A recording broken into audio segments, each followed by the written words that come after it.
विद्यार्थियों के लिए प्रेरणादायक कहानी। राजस्थान के बाड़मेर जिले के एक छोटे से गांव में एक गिरधर सिंह नाम का एक व्यक्ति रहता था। गिरधर सिंह बहुत गरीब परिवार से था। उसके पिताजी जो कुछ भी मजदूरी करके पैसे कमाते थे उसकी शराब पी लेते थे और गिरधर सिंह का बड़ा भाई दोनों पैरों से विकलांग था। घर की ऐसी स्थिति थी कि कभी रोटी मिल जाती थी तो कभी नहीं मिलती थी।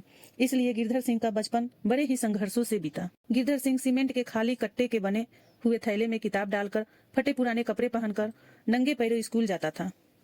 राजस्थान की तपती हुई जमीन की रेत में गिरधर नंगे पैर जाता था, इसीलिए पैरों में छाले तक पड़ जाते थे। दोस्तों, गिरधर सिंह के घर की आर्थिक व्यवस्था बहुत बुरी तरह से बिगड़ चुकी थी। जब वह 9वीं और 10वीं कक्षा में था तो स्कूल से आकर आइसक्रीम बेचता था या सब्जी बेचता था, तब अपनी पढ़ाई का खर्चा चलाता था। कुछ दिन बाद गिरधर सिंह के परिवार में सबसे पहले उसकी दादी ने आत्महत्या कर ली और उसके बड़े चाचा ने आत्महत्या कर ली और उसके बाद उसके दूसरे चाचा ने भी आत्महत्या कर ली। परिवार में कई सालों तक शोक छाया रहा, लेकिन इतनी भयंकर परिस्थितियों को झेलते हुए भी गिरधर सिंह का लक्ष्य डगमग नहीं हुआ। वह एक बहुत बड़ा सरकारी अफसर बनना चाहता था। दोस्तों, आप यह बात तो जानते ही होंगे कि जिस घर में 3-3 लोग सुसाइड कर ले तो पूरे घर की हालत कैसी हो जाती है। इसीलिए गिरधर सिंह के घर में कई सालों तक निराशा का माहौल रहा। अब तो गिरधर सिंह के पिताजी भी उससे कहने लगे कि तू पढ़ाई छोड़ दे और कुछ काम कर ले, जिससे कुछ पैसों की व्यवस्था हो जाए और घर का खर्चा चल सके। लेकिन गिरधर सिंह के मन में तो यह बात टूट के भरी थी कि मैं अच्छे से पढ़ाई करूंगा और एक बड़ा अधिकारी बनूंगा। उसके पिताजी उसको गाली भी बहुत देते थे, लेकिन उसका मन टस से मस नहीं होता था। गर्मियों की छुट्टी में जब सभी स्कूल के बच्चे अपनी नानी नाना या अन्य कहीं तीर्थ स्थल पर घूमने जाते थे तो उन छुट्टियों में गिरधर सिंह एक कपड़े की फैक्ट्री में सुबह 7 बजे से रात के 10 बजे तक बहुत काम करता था या किसी ढाबे पर खाना बनाता था। इतनी सारी मुसीबत का सामना करते हुए भी उसने कभी अपने मुकाम से हार नहीं मानी और आगे बढ़ता रहा। कुछ दिन बीत जाने के बाद उसका जो बड़ा भाई विकलांग था वह भी बीमारी होने के कारण मर गया। अब तो गिरधर सिंह बहुत घबराया हुआ था। कह रहा था कि मैं अपने मुकाम तक कैसे पहुंचूंगा। कहीं ऐसा ना हो कि मुझे भी पूरी जिंदगी कपड़े की फैक्ट्री या ढाबे पर खाना न बनाना पड़े। और सोचने लगा कि मैं भी आत्महत्या कर लूंगा। अब मेरी जिंदगी में कुछ रहा नहीं है। लेकिन बाद में उसे ज्ञान आया कि नहीं, गिरधर एक संघर्ष ही जिंदगी है।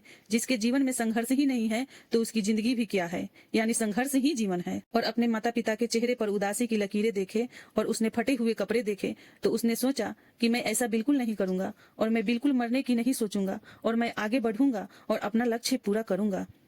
अपनी झोपड़ी को एक मकान में बदल दूंगा और अपने माता पिता के चेहरे पर जो चिंता की लकीरें हैं इनको मैं खुशियों में बदल दूंगा। लेकिन आज नहीं तो कल बदल दूंगा, लेकिन मैं बदल कर ही रहूंगा। अब तो गिरधर सिंह यह दृढ़ संकल्प करके आगे बढ़ने लगा। सरकारी नौकरी में फॉर्म भरने लगा, लेकिन उसे निराशा ही हाथ लगती थी। लेकिन फिर भी वह आगे बढ़ता रहा। उसे लगातार 21 सरकारी नौकरी की परीक्षाएं दी, लेकिन वह फेल ही होता रहा। अब उसका मन कुछ घबरा गया था, पता नहीं अब क्या होगा। अब उसके दोस्त रिश्तेदार एवं गाँव वाले सभी कहने लगे कि गिरधर सिंह, सरकारी नौकरी तेरे किस्मत में नहीं है। अब तू कोई काम कर ले जिससे तेरे घर का खर्च चल सके। ऐसा सुनकर उसके मन में एक ही ख्याल आता था कि रेलवे स्टेशन पर चाय बेचने वाले नरेंद्र मोदी एक प्रधानमंत्री बन सकते हैं। एक छप्पर वाले घर में रहने वाले रामनाथ कोविंद देश के राष्ट्रपति बन सकते हैं एवं अखबार के बंडल उठाने वाले अब्दुल कलाम एक राष्ट्रपति बन सकते हैं।